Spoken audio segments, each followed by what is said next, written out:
guys, it's Heidi from YA Bibliophile, and I am here again with another Fangirl Friday. And this week I'm fangirling about Holly Black. And I cannot believe that I do not have a fangirl video about Holly already. When I first decided that I would do Fangirl Fridays occasionally, she was one of the first authors that I was like, oh my goodness, I have to do one for her. Because I absolutely adore her as an author, and I've had the privilege of actually getting to meet her, and she was just amazing. And so she's one of the authors that inspired me to start blogging and promoting young adult literature, and just to fall back in love with reading and with young adult literature. And I first discovered her kind of randomly, and I'm not even sure. I think Amazon may have suggested that I read Tithe. And the thing that put me off about this was a modern fairy tale under there. And I liked like retellings of fairy tales like Robin McKinley's Beauty, Rose Daughter, Spindles, and like the more the historical ones, or like historical fantasy. I liked that. I didn't think I liked like modern fairy tales or modern urban fantasy, whatever you want to call it. But I picked this book up because I think I needed, some extra cash I needed some extra money to get the free shipping or whatever. So I thought I'd give it a try. And I fell in love. Her writing style, the story, everything about it. I just loved it. And so clearly after this, I had to read Valiant and Ironside, the rest of the series. And like I said, it just really drew me back into young adult literature and just reading in general, and it gave me a love of modern fantasy. So I am so thankful that I discovered that. So I highly recommend this series. But I think my favorite, Holly has a very wide variety of things that she's published. I enjoyed the Spiderwick Chronicles. I don't have copies here. I gave them to a student who really loved them. But I absolutely loved her book. It's a series, Curse Workers, but it starts with White Cat.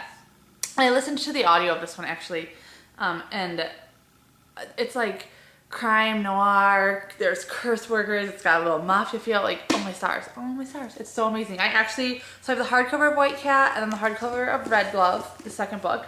And you notice they kind of changed the covers. So the paperback of White Cat has a cover that looks like this. And yeah, I own that too. So I do have both the hardcover and the paperback of the same book, just because I needed the covers to match, and because I love the series so much. I actually loaned it out to my friend Jess. So that's really why I have it, because this one I don't really loan out much because it is, there's Holly. This is a promotional thing about her that I got at a conference, the same conference where I got my copy of White Cat signed with the little drawing of the cat in there. So I don't really loan this one out, because typically if I have books that are signed, I do loan them out. But there are a few authors that they're really special to me, so I don't loan out that copy. I'll reread it myself. So anyway, again, if you haven't read this series, I highly recommend it.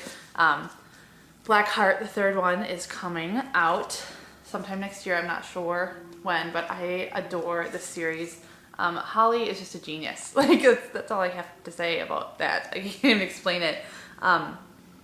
She also has done a graphic novel series. Here's book one, The Good Neighbors. She writes the story, and then there's an illustrator whose name I can't say, but he does a really great job. And this is another, it's a fairy story. I don't know if you can really see those, but there are 3 volumes, books 1, book 2, and book 3. So that's even a little different. It's again more back to the fairy, away from the curse working families, and a little to the fairy side with the graphic novel.